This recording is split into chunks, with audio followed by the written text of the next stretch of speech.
यज्ञविज्ञ सज्जनगण समस्त अतिथि सत्य सनातन भागवत प्रचार समितिर प्रांत प्रांतीय अध्यक्ष एवं समस्त जो बाहर कथबार्ता होती दयाकर निरवता रक्षा करेंगे जो छिड़ा बस पड़े भल कर्मकर्तागण समस्त को नम नारायण गुरुस्वरूप प्रणाम निवेदन कर अति सुंदर भाव भागवत बाबा कहते आम शुणिले गोटे कथा शुणु यथेष गुड़ाए कहीं गुड़ाए शुणा शास्त्र लिखिं आपंकर नायमात्मा न प्रवचन लब्धम न मेधाय न बहुधा सुंदर गुड़ाई कहले कौन भगवान किसी तारे नहीं आप पांचटा किसी लाभ न अयमात्मा ये आत्मा न प्रवचन लब्ध प्रवचन द्वारा प्राप्त हुए न मेधाय न बहुधा सुंदर गुड़ाई कहले तेणु जो कथा अति सुंदर भाव कहते उपनिषद संक्षेप गुड़ाए गुड़ाए कथा न कही अति स्वल्पर कहते नवारे पुत्रा पित्राय पिता प्रिय भवती आत्मनस्तु कामाय पुत्र पिता प्रिय भवती अर्थात कौन बाप जे पुओ को भल पाए पुओ पे नुह ता भीतर आत्मा पे स्त्री से स्वामी को भल पाए स्वामी पे नुह ता भीतर आत्मा पे जदि स्वामी को भल पाता तो सरल पुणी रखना ता भीतर आत्मा अर्थात आत्मा कौन ना এটা হচ্ছে একটা ক্ষেত্র ইদম শরীরম কুন্তে ক্ষেত্রম ইতি বিদিয়তে এই শরীরটা হচ্ছে ক্ষেত্র তার ভিতর যে অଛନ୍ତି ক্ষেত্র এটা আমরা সময় জানি কি নজর করবেন সমস্ত প্রমাণ অবগত রই নাই কি রইবে নাইনি ভগবানଙ୍କ ভূমি তଳେ সর্বে নিজ নিজ অভিনয় সাউটিবে কারণ কথা কি নয় ଆମେ ସମସ୍ତଙ୍କୁ ଯିବାକୁ ପଡ଼ିବ ଦେହ ବହିଲେ ନିଶ୍ଚୟ ଅଛି ଭାଗବତ କଥା ମରଣ ଛାଡ଼ କେବେ ବାଳକ ବୃଦ୍ଧ କି ତରୁଣ ଅବଶ୍ୟ ମରଣ ଏଟା କହିଲେ ତ ଜଣେ ଗୋଟେ ଡଙ୍ଗାରେ ଦି ଜଣ ଯାଉଥିଲେ ଜଣେ ବହୁତ ଜ୍ଞାନୀ ବହୁତ ପାଠ ପଢିଛ ବହୁତ ବେଦ ବେଦାନ୍ତ ପଚାରିଲେ ଡଙ୍ଗା କହିଲେ ଭାଇ ତୁ ମାନେ ଶାସ୍ତ୍ର ଜାଣିଛୁ ନା ଆଜ୍ଞା ମୁଁ କି ଶାସ୍ତ୍ର ଜାଣିବି ନା ବେଦାନ୍ତ ଜାଣିବୁ ନା ସହାୟକ ବେଦାନ୍ତ ଅସହାୟକ ଯୋଗ କିଛି ଜାଣିବୁ ଏଡ଼େ ମୂର୍ଖ ତୁ ଏଟା କିଛି ଜାଣିନ ଆଉ କିଛି ଜାଣିନ ତୋ ଜୀବନ ଦେ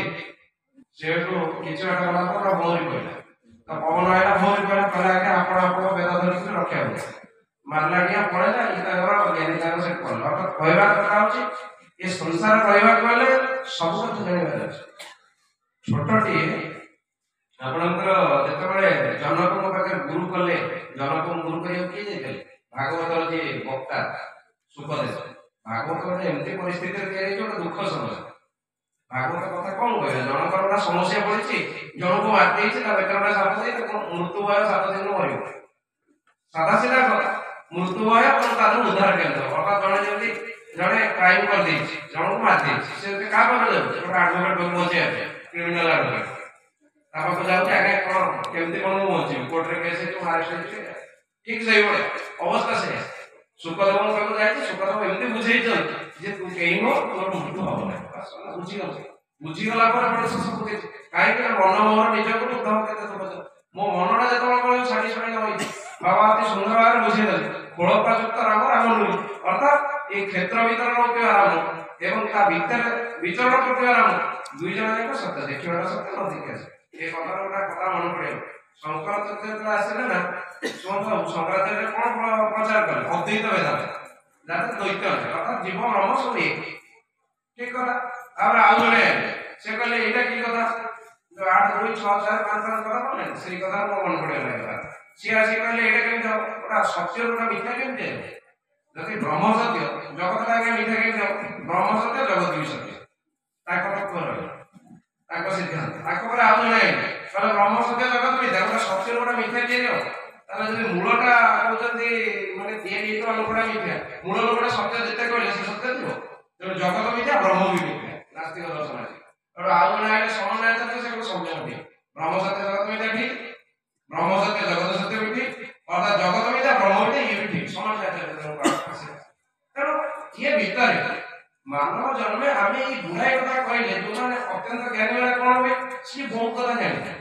जो मैंने आम किसी जाने साधारण जीवन में आम घर संसार करे जीवन चलिया केमी चलिया गुड़ाए कला तो मन से कोटा करबो एटा करबी ना एटा करबी एक शब्द भी प्राप्त होदा गोटे ज्ञानी लोक ब्रह्म को विभिन्न भाव में वर्णना कर जहाँ को जीवन दिशा से वेद अभ्यास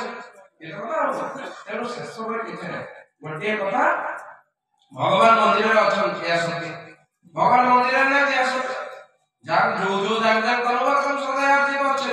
असेम तसे दवान कर तामे होई देबा जे दफान करबो ते भगवती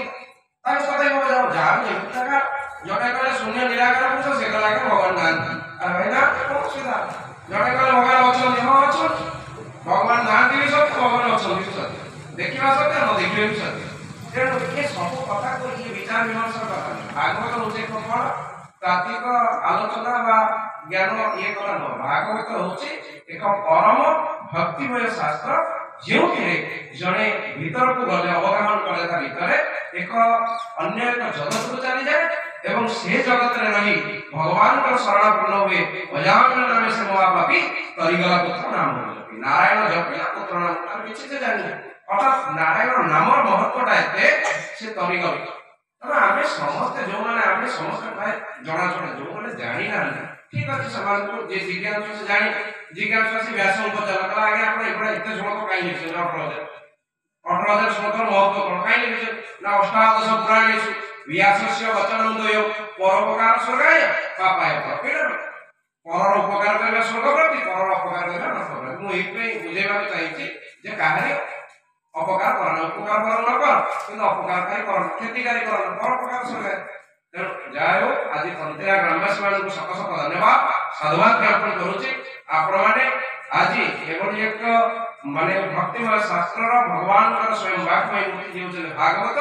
तांकर प्रचार एवं तांको समस्त भागवत को निजर जनजीवन रे कार्य रे लगेबा पाई भगवान को प्रार्थना करबा पाई ई जो परिवेश तैयारी करचंती समस्त पाखरे आपने एभली भाबरे एकटा तत्व पाणी होई जंती तेणु मु आपन पाए कृतज्ञ स्वल्प समय रे भागवत महाप्रभु भावर ठाकुर आमे जो पर्यंत भावर तांको पाखरे शरणागत होबा महाप्रभु जगन्नाथ को समस्त देवादेवी को ईश्वर जहां पावे जेमति जानि छे से ना भगवान के शास्त्र सुंदर भाव लिखा है तर्को प्रतिष्ठम सुताय विभिन्न नैकुष्य दर्शन च प्रमाण धर्मस्य तत्वम नीतम गुहाय महाजन जेन गतस्य बंध आपण कहबे दरकार मु एटा ठीक से ठीक ताबी ठीक नो हां श्रुति विभिन्न प्रकार कहिछि अनंत शास्त्रम बहुविध तत्वम स्वल्पस्य काल भावस्य शास्त्र अनंत कथा कहिछि शास्त्र कोन कहिछि ना विभिन्न कथा तुझेरो पुछिलु कारण तनु रचिले पुराण ये सब विभिन्न कथा भितरे हमको भगवान का पाखरे शरणागत हवार अछि गोटे कथा जा बिरावा प्रथम कहते हमको सनातन धर्म रे आज आमे जो आपण देखंतु महाकुंभ रे कोटी कोटी लोक जे श्रद्धा मान गुण पकोजन ता केते घात प्रतिघात किए मृत्युर शिकार मध्ये होइछन मृत्युर सम्मुखीन मध्ये प्राण त्याग करछ इते भीतर भी जो आस्था रही भगवान पर कार्य गंगा माता को सनातन धर्म पर कारण आम भीतर जो भागवत प्रति जो आस्था अछि विश्वास अछि एवं भागवत प्रति जो श्रद्धा अछि ताहा आहुरी उत्तरोत्तर भावे बढ़ु एवं गां गां रे सबके जो आजिर समाज रे भागवत एवं एई आधार धर्मका आमे भागवतमय हवा जीवन का जड़ जीवन में आमे दैनंदिन कर्म रे जेते काम करले सुधा ए भागवत नाम स्मरण करबा भगवान को नाम को नबा एवं निज कर्म रे सत्य पथ रे ठीक जति के चेष्टा करबा संभवतः हम कर्म ठीक करबा पाए परिवार भगवत कार्य रे रहिबा एवं जीवन को सुखमय करबा परिवार को भले रखिबा यही हमर लक्ष्य हो जय गुरु जय जगन्नाथ समस्त धन्यवाद समस्त उत्तर उन्नति हो।